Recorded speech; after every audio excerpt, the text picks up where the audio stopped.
Hello guys, hello. This is for Leo.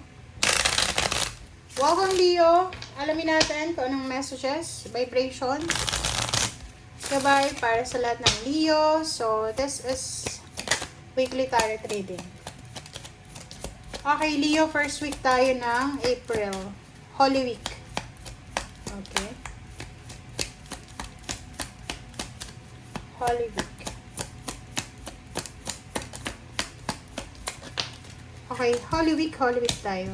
So, this is Ace of Clover. Number 31, number 4. Leo, meron kang pinagdadaanan sa linggong ito na, or pagdadaanan na decision making. Nakikita ko sa'yo dito na parang hindi ka makapag-desisyon. Nasa gitna ka ng confusion. Hindi mo alam kung magta-travel ka ba,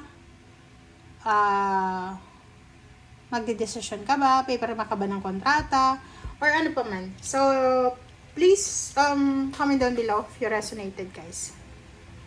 Okay. Nasa crossroad ka. Parang hindi mo alam kung ano ba yung tamang gawin. Are you traveling? Are you relocating? Are you changing jobs? Ano ba?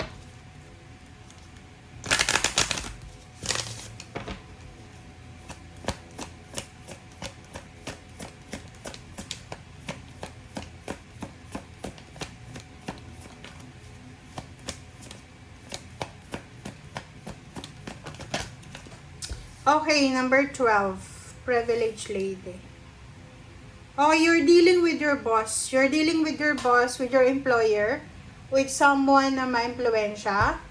Like police, militar, politiko, ano ba, mga dalubhasa, parang ganun. You're dealing with them.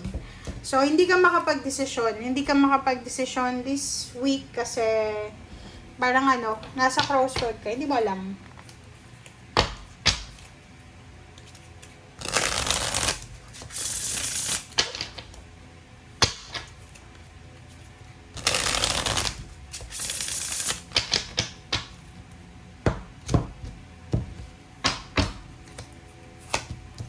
Okay, first card natin, 7 of Cups, the Hermit, 6 of Coins, King of Coins, and then 7 of Coins.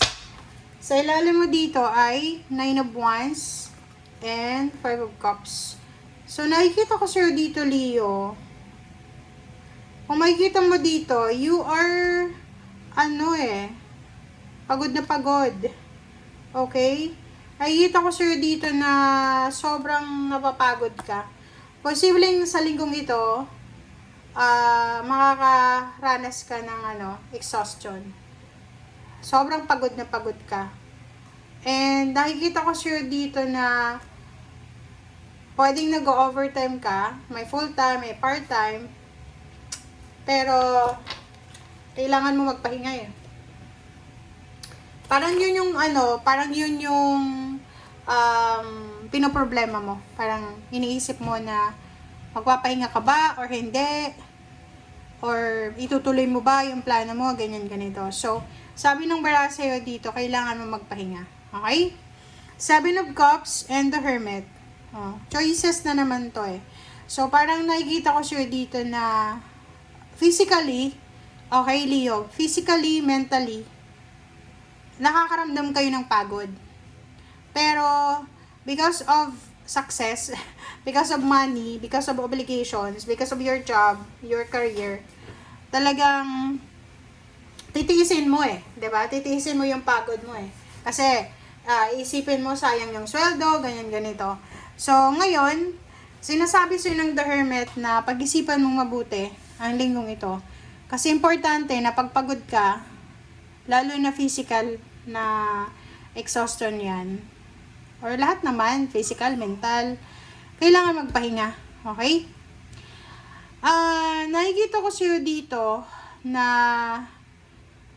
meron, Leo, na like kapamilya ka, like anak mo, asawa, na posibleng makakatulong sa'yo. Pwedeng masuportahan ka nila.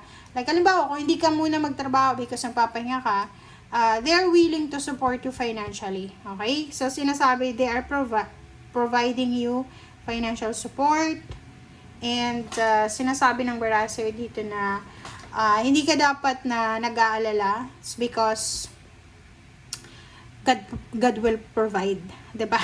So, sinasabi ng Baraseo dito na if ever lang Leo na mawalan ka ng trabaho, if ever lang na magpahinga ka, magbakasyon ka, mag-retire ka na, sabi ng Baraseo dito na merong isang tao or dalawa or tatlo na posibleng sila yung parang sasalo ng mga obligations mo.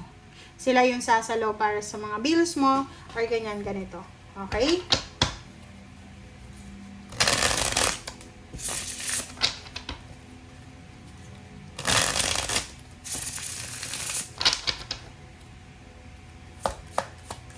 Okay. 7 of Cups.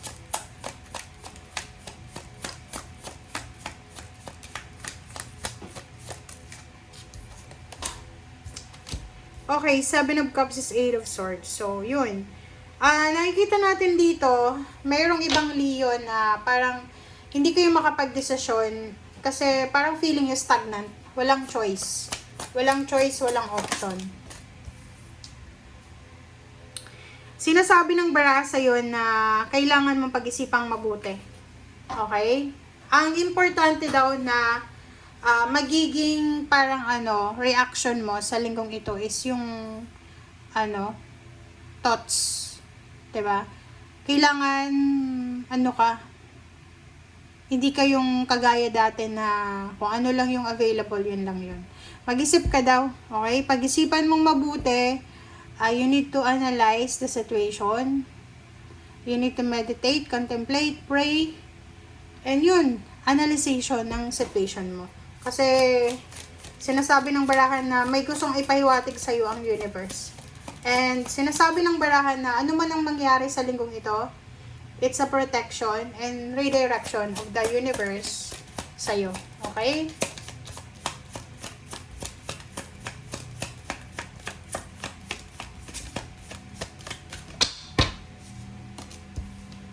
Okay, King of Cups. So, dito sa King of Cups, sinasabi ng barahan na you are spiritually guided. So, kung ano man yan na pinoproblema mo sa pera, huwag kang mag-alala kasi you are spiritually guided. You have army or team of spiritual helpers na tinutulungan ka sa bawat